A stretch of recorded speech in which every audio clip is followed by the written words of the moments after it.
আজকে অফিসের ছুটির দিন। অফিসের বস আমাকে একা অফিসে ডাকল কাজের জন্য এবং অফিসে কেউ না থাকায় বস আমাকে একা পেয়ে যেভাবে কাজ করল, যদি আপনারা গল্পটি সম্পূর্ণ শুনেন তাহলে আপনাদের মেশিন দিয়ে টপ টপ করে পানি চলে আসবে। আপনারা হাতের কাজ করতে বাধ্য হবেন, কারণ বৃষ্টির দিনে আমি অফিসে ভিজে যাওয়ার পর অফিসের বস আমার সাথে যেভাবে কাজ করল, গল্পটি শোনার আগে অবশ্যই হেডফোন কানে দিয়ে নিবেন। বন্ধুরা, আমার নাম মনিকা, আমার বয়স এখন ২৪ বছর।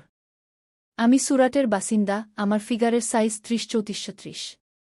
আজ প্রথমে আমি নিজের সম্পর্কে কিছু বলি। আমি একটি খুব সাধারণ পরিবার থেকে এসেছি।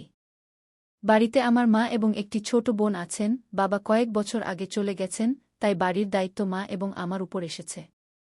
আমার মা স্কুলে শিক্ষিকা, তার চাকরি দিয়ে আমাদের সংসার কোনোমতে চলছিল। ১৯ বছর বয়সে আমি আমার উচ্চ মাধ্যমিক পড়াশোনা শেষ করি এবং কিছু কাজ খুঁজতে শুরু করি, কিন্তু মনমতো কাজ পাচ্ছিলাম না। কিন্তু একদিন আমার ভাগ্য বদলে গেল। এক সন্ধ্যায় ৯টার সময় আমি বাস স্টপে দাঁড়িয়েছিলাম বাড়ি যাওয়ার জন্য, কিন্তু কোনো যানবাহন পাচ্ছিলাম না। তখন একটি গাড়ি এসে আমার পাশে থামল এবং ভিতরে থাকা লোকটি আমাকে জিজ্ঞাসা করল, কোথায় যাবেন? আমি না বলে মাথা নাড়লাম, কিন্তু তিনি বললেন, ভয় পাবেন না, রাত হয়ে যাচ্ছে, যদি কোথাও যেতে হয় তবে বলুন, না হলে কোনো সমস্যা নেই। আমি ভাবলাম, কথাটা ঠিকই তো, রাত হয়ে যাচ্ছে, এখন কোনো যানবাহন পাওয়া যাবে কিনা জানি না। তাই আমি বললাম, গান্ধীনগর যেতে হবে। তিনি বললেন, আমি সেখান দিয়েই যাচ্ছি, চাইলে উঠতে পারেন। আমি ওকে বলে গাড়িতে উঠলাম। সেই লোকটির বয়স আনুমানিক ৪৫ থেকে ৫০ বছরের মধ্যে হবে। আমি পিছনের সিটে বসলাম। কিছুদূর যাওয়ার পর তিনি আমাকে জিজ্ঞাসা করলেন, আপনি কি করেন? আমি বললাম, এখন কিছু করছি না, শুধু উচ্চ মাধ্যমিক শেষ করেছি। আমরা দুজন এভাবেই কথা বলতে থাকলাম। তিনি বুঝে গিয়েছিলেন যে আমি কাজ খুঁজছি, কিন্তু তিনি কিছু বললেন না। এভাবে আমার বাড়ি এসে গেল এবং আমি গাড়ি থামাতে বললাম। গাড়ি থামলে আমি নেমে গেলাম এবং ধন্যবাদ বললাম। তিনি আমাকে থামতে বললেন এবং তার কার্ড দিলেন, বললেন, যদি কাজের প্রয়োজন হয় তবে আমার অফিসে কিছু শূন্য পদ আছে, চাইলে একবার দেখে যেতে পারেন। আমি কার্ড নিলাম এবং ধন্যবাদ বলে বাড়ি চলে গেলাম। প্রথমে আমি বেশি গুরুত্ব দিইনি, কিন্তু রাতে ঘুমানোর সময় সেই লোকটির কথা মনে পড়ল। আমি উঠে আমার পার্স থেকে কার্ডটি বের করে দেখলাম, এটি একটি সফটওয়্যার কোম্পানির বলে মনে হচ্ছিল। আমি সেখানে যাওয়ার সিদ্ধান্ত নিলাম, কিন্তু পরের দিন ছিল রবিবার, তাই সোমবার যাওয়ার ঠিক করলাম। সোমবার আমি তাড়াতাড়ি উঠে প্রস্তুত হলাম এবং অটো নিয়ে সেখানে পৌঁছে গেলাম। সেখানে গিয়ে দেখলাম, এটি একটি অফিস। আমি সেখানে বসে থাকা একজন মহিলার কাছে গিয়ে কার্ডটি দেখালাম। তিনি আমাকে ২ নম্বর রুমে যেতে বললেন। আমি রুমের দরজায় গিয়ে ভিতরে প্রবেশের অনুমতি নিলাম। ভিতরে গিয়েই দেখলাম সেখানে সেই লোকটি বসে আছেন। তিনি আমাকে দেখেই বললেন, অরে, তুমি এসেছ, এসো বসো। আমি বসলাম। তিনি বললেন, নিশ্চয়ই তুমি কাজের জন্য এখানে এসেছ? আমি বললাম, জি। তিনি আমার সব কাগজপত্র চেক করলেন এবং বললেন, আমার একজন সেক্রেটারির প্রয়োজন। যদি তুমি এই কাজ করতে পারো তবে তোমাকে কাজ দেওয়া যেতে পারে। ভয় পেজো না, তুমি ধীরে ধীরে শিখে যাবে। আমি হ্যাঁ বলে দিলাম। তখন তিনি বললেন, শুরুতে তোমাকে ১৫,০০০ টাকা দেওয়া হবে, পরে তোমার কাজের উপর নির্ভর করে বাড়ানো হবে। আমি ওকে বলে দিলাম। তিনি বললেন, কাল থেকেই আসতে পারো। আমি খুশি হয়ে বললাম, জি অবশ্যই। এবং তারপর আমি বাড়ি চলে গেলাম। বাড়িতেও সবাই খুব খুশি ছিল। পরের দিন থেকেই আমি কাজে যেতে শুরু করলাম, কিন্তু আমার ধারণা ছিল না যে এখান থেকে আমার জীবনই সম্পূর্ণ বদলে যাবে। সময় কেটে গেল এবং ৬ মাস কখন চলে গেল টেরই পেলাম না। এখন আমি বসের সব কাজ শিখে ফেলেছি এবং পুরো মেহনত দিয়ে কাজ করতাম। কিছুদিন পরে আমি এমন কিছু জানতে পেরেছিলাম যে বিশ্বাসই করতে পারছিলাম না। আমি জানতে পেরেছিলাম যে আগেও অনেক মেয়ে এখানে কাজ করেছে, কিন্তু বেশি দিন কেউ টিকতে পারেনি। অফিসের কিছু লোকের কাছ থেকে জানতে পেরেছিলাম যে আমার বস কিছুটা রঙিন টাইপের মানুষ, কিন্তু আমার সাথে এখন পর্যন্ত এমন কিছু হয়নি, তাই বিশ্বাস হয়নি। আমি আমার কাজ করে যাচ্ছিলাম। জুলাই মাস চলছিল, একদিন রবিবার ছুটি ছিল, কিন্তু বস বললেন, অফিসে কিছু কাজ আছে, তোমাকে আসতে হবে। সেই দিন আমি বাড়ি থেকে অফিসের ইউনিফর্ম সাদা শার্ট এবং নীল প্যান্ট পরে বের হলাম। বাইরে খুব তীব্র বৃষ্টি হচ্ছিল। আমি অটো নিয়ে রওনা দিলাম। হঠাৎ অটোতে পানির কারণে কিছু সমস্যা দেখা দিল। অনেক চেষ্টা করেও অটো স্টার্ট হচ্ছিল না। আমার অফিস সেখান থেকে খুব বেশি দূরে ছিল না, তাই আমি ভাবলাম হেঁটেই চলে যাই। আমি দ্রুত হাঁটতে শুরু করলাম, কিন্তু বৃষ্টি এত তীব্র ছিল যে সেখানে পৌঁছানোর সময় আমি সম্পূর্ণ ভিজে গিয়েছিলাম। আমি ভিতরে গেলাম, বস আমাকে দেখে বললেন, অরে তুমি তো সম্পূর্ণ ভিজে গেছ। কী রকম মেয়ে তুমি, একটু দাঁড়াতেও পারলে না?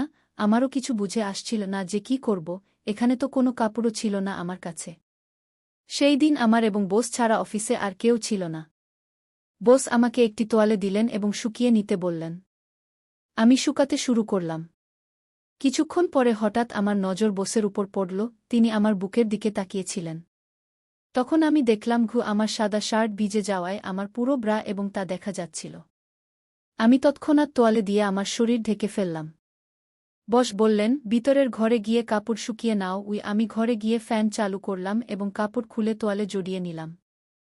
আমি তখন সম্পূর্ণ কাপড় ছাড়া ছিলাম। আমার ভিজে কাপড়গুলো ছড়িয়ে দিলাম যাতে কিছুটা শুকিয়ে যায়। আমি তেমনি টেবিলে বসে পড়লাম। হঠাৎ দরজায় শব্দ শুনে আমি বললাম, জি স্যার। বাইরে বসছিলেন। তিনি বললেন, ভিতরে একটি ফাইল আছে, সেটা চাই। আমি ভয়ে ভয়ে দরজা খুললাম। বস আমাকে খুবই কামোত্তেজক দৃষ্টিতে দেখছিলেন, আর আমি মাথা নিচু করে দাঁড়িয়েছিলাম।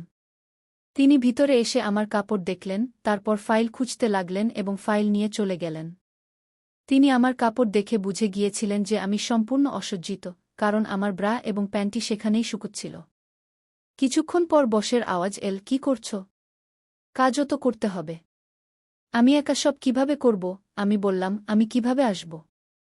কাপড় এখনও ভিজে আছে। তিনি বললেন, তাতে কি? তোয়ালে জড়িয়েই চলে আসো। এখানে কে আছে তোমাকে দেখার? আমি ভয়ে ভয়ে সেখানে গেলাম। বস সোফায় বসে ল্যাপটপে কাজ করছিলেন। আমাকে বললেন, দ্রুত এখানে এসে বসো এবং এই ফাইলে যা লেখা আছে তা বলো। আমি সব দ্রুত করে দেব। আমি তার পাশে ভয়ে ভয়ে বসে ফাইলটি আমার কোলে রেখে সব বলতে লাগলাম। বস তির্যক দৃষ্টিতে আমার সাদা মসৃণ উরু দেখছিলেন।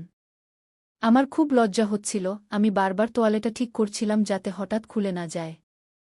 তখনই আমার নজর বসের প্যান্টে পড়ল। সেখানে তার প্যান্ট খুব টাইট ছিল, কারণ আমি উত্থান দেখতে পাচ্ছিলাম। আমি কখনো এমন কিছু করিনি, কিন্তু এতটুকু সবাই জানে। ঠিক তখনই বস তার পা আমার পায়ের সাথে স্পর্শ করলেন। আমি একদম স্তব্ধ হয়ে গেলাম, কিন্তু কিছু বললাম না।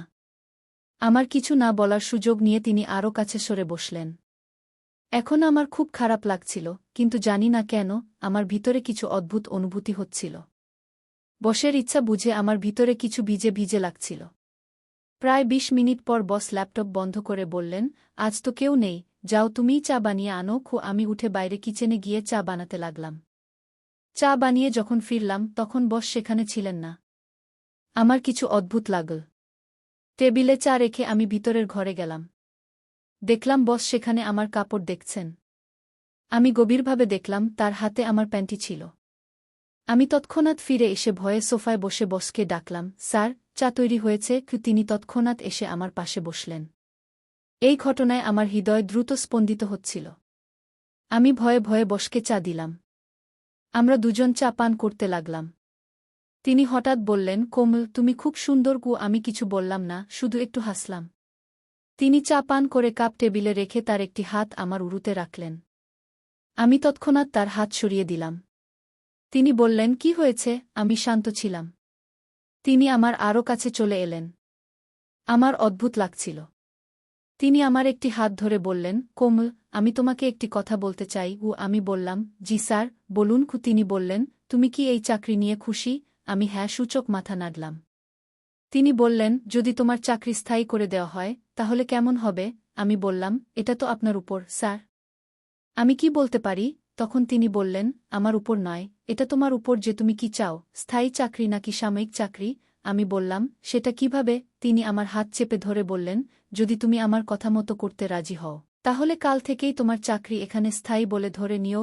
আমি সব বুঝতে পারছিলাম, তবুও জিজ্ঞাসা করলাম, আমাকে কি করতে হবে, স্যার? তিনি কোনো লজ্জা ছাড়াই বললেন, তোমাকে আমার সাথে শারীরিক সম্পর্ক করতে হবে।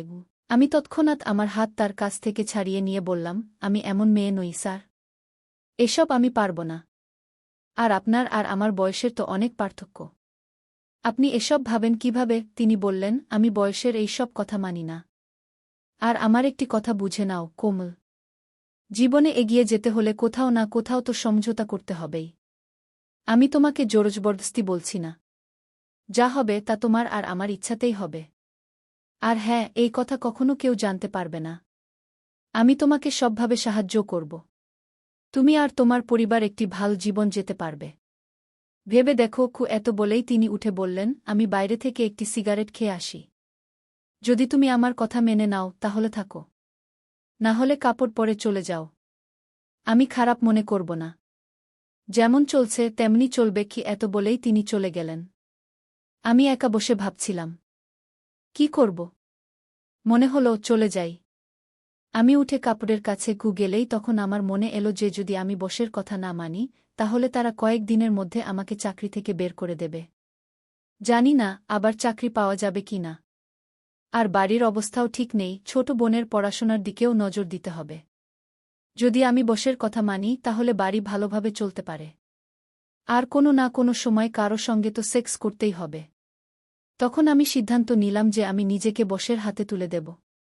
আর আমি ফিরে এসে সোফায় বসে পড়লাম। কিছুক্ষণ পর বস এলেন। এসেই আমাকে দেখে তার মুখে হাসি ফুটে উঠল। তিনি বললেন, তুমি গেলে না মানে তুমি প্রস্তুত? আমি তার দিকে তাকিয়ে বললাম, হ্যাঁ, কিন্তু আপনাকে আগে আমার চাকরি নিশ্চিত করতে হবে। তিনি বললেন, হ্যাঁ অবশ্যই। কালই। বন্ধুরা, এরপর কি হলো আমার যৌবনের সঙ্গে সেই আমি আমার গল্পের পরের অংশে বলব। তাহলে আপনাদের কি মনে হয়, আমি কি সঠিক সিদ্ধান্ত নিয়েছি নাকি ভুল করেছি? আপনারা অবশ্যই কমেন্টে আপনার মতামত জানাবেন। আর এমন গল্প শোনার জন্য দয়া করে আমাদের চ্যানেল